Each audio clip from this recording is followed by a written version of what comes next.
YouTube, what is going on, people? We are back after the international week with Liverpool, or should I say Tottenham versus Liverpool from Wembley Stadium. We'll go through all the details in a minute. Spurs, off the back of that Watford blunder, they should have won that comfortably. They were leading, got pegged back.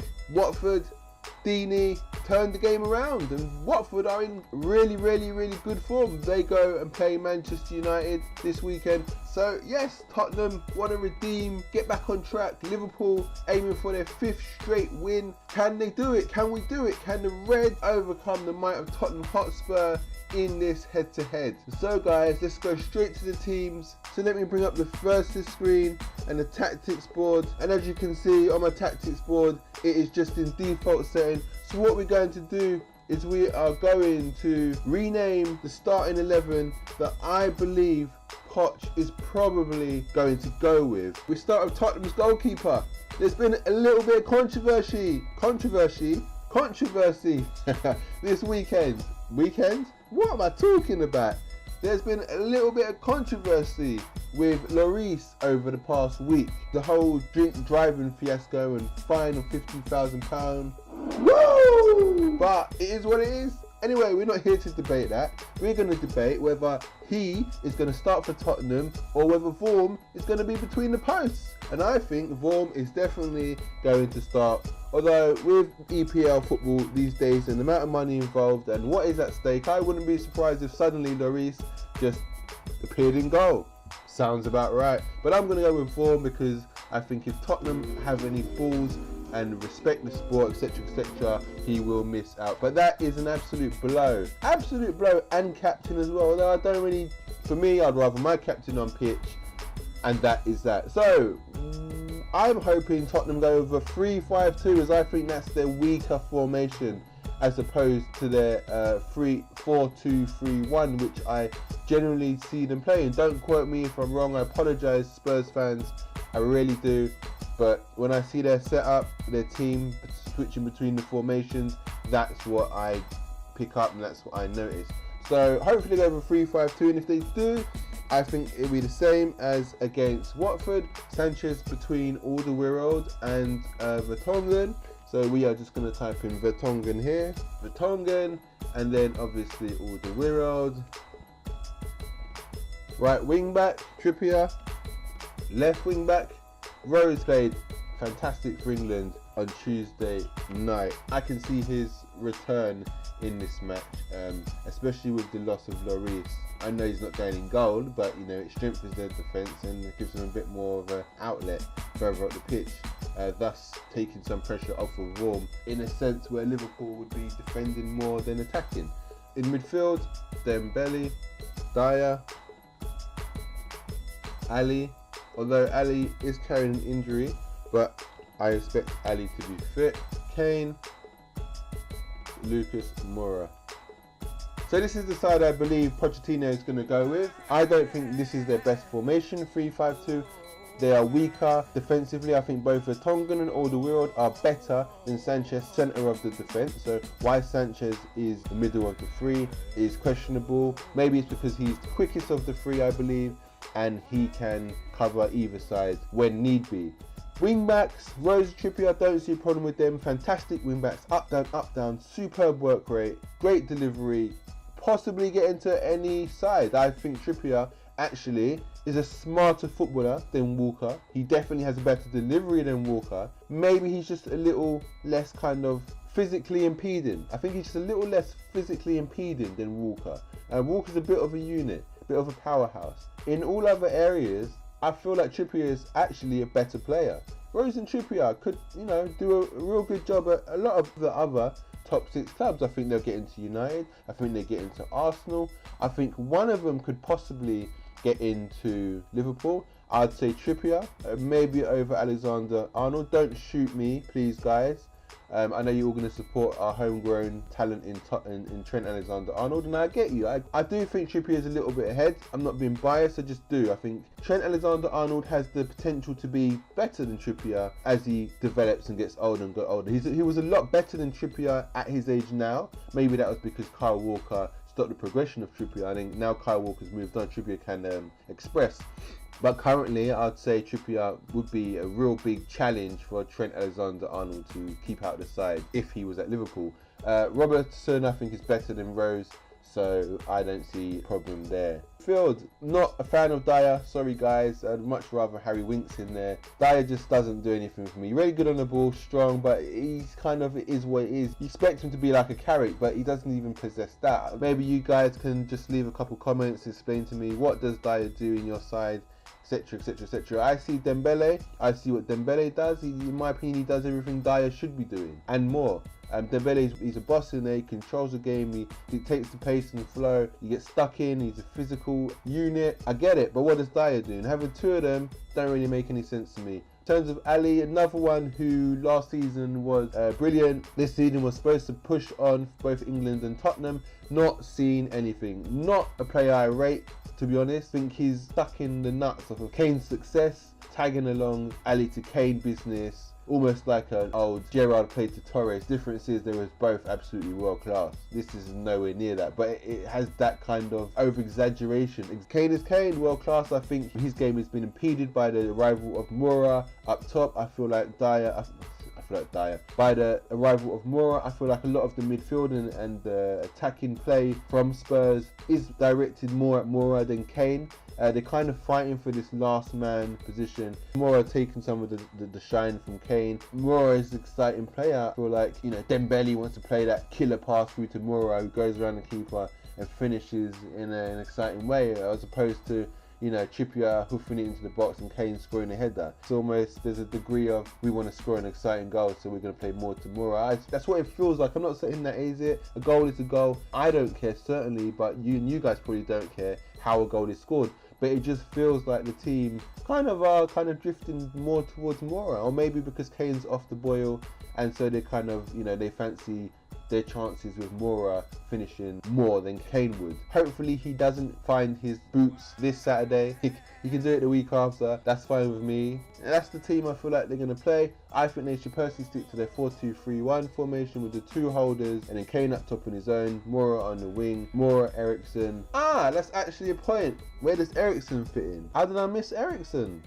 Wow. So in that case, we're going to go with Eriksen. Why am I spelling it like Tony Eriksen? Eriksen. And we are going to go with a slightly altered formation in more this sort of way. Wow, I can't believe I actually forgot Eriksen. So Dembele over Dyer, Ali towards Kane's side, Eriksen supporting Moura. I can see where Pochettino is thinking, because he is clearly going with the link-up play of Eriksen into Moura and Ali into Kane. There's obviously some sort of chemistry, you know, between both of the players.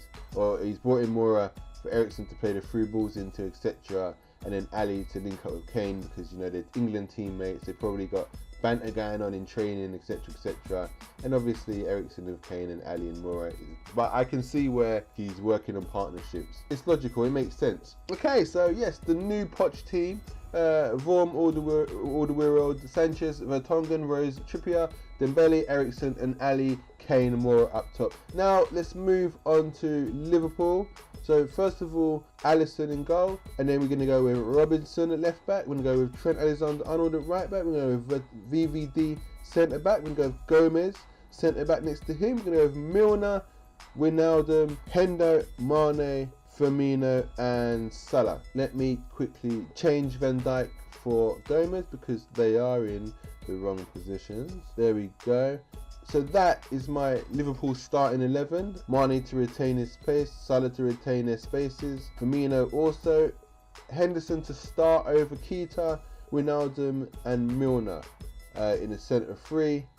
Champions League midfield, Robertson at left back, Trent at right back, Gomez, Van Dijk and Alisson. This is going to be an interesting battle. I like the thought of Moura trying to get in behind of Gomez and Van Dijk. I like it. Van Dijk's quick. You saw him deal with Mbappe. Alright, you know, Giroud got the kind of the lucky volley. Van Dijk didn't expect him to do that. No one expected Giroud to do that. You know, I mean, if it was with his head, then you'd say, okay, maybe. But no one expected that. And Van Dijk didn't expect it, and that's why, you know, he got caught out. He's only human. thing is, when he dealt with Mbappe, when Mbappe was 1-on-1, he was expecting Mbappe to do what Mbappe done, and he managed to get a block in, so he was ready for him. Whereas Giroud wasn't really ready for him. Like I said, he caught him by surprise. Great goal. Goalie should have done better, I thought. You know, VVD was kind of on the keeper's blind side, and I think when the shot came through, it just got past him before he could even react quick enough. I don't mind if they're going to play long balls into Moura, trying to get in behind, because Lovren isn't as fast as Gomez. Gomez is ready to cover. We've also got Trent in there, who's quick, and also Robinson. All of our back four are pretty quick. Out of all of them, I think probably Gomez. It's out of Gomez and Trent, but I feel Gomez is the slowest out of all of them. But he's still faster than Lovren, and a lot fresher and a lot younger, and actually performing absolutely fantastic at the minute. He doesn't look off the pace at all. So I would welcome that. Feel free, because it would be like when we played City, when Aguero was trying to get in behind all the time, and you know, Van Dijk just keeps headering the ball back, or Jesus trying to get in behind, and Van Dijk just wins the ball. I mean, he's not going to get the rub of Van Dijk over the top, in my opinion.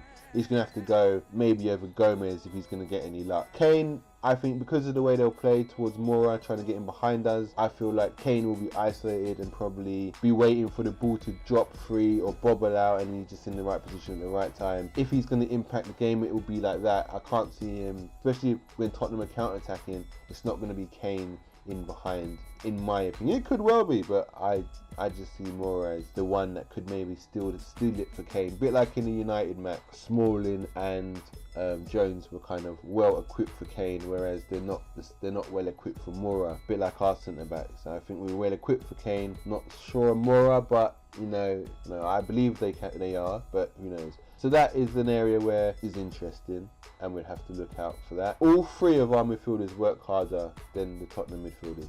Ronaldo works harder than Ali, Milner works harder than Eriksen, Henderson works harder than Dembele. I just think we work harder, and battle of the midfield can prove quite pivotal. See, I think we've moved on from last season. I'm not so sure Spurs have. We will be looking for some kind of retribution,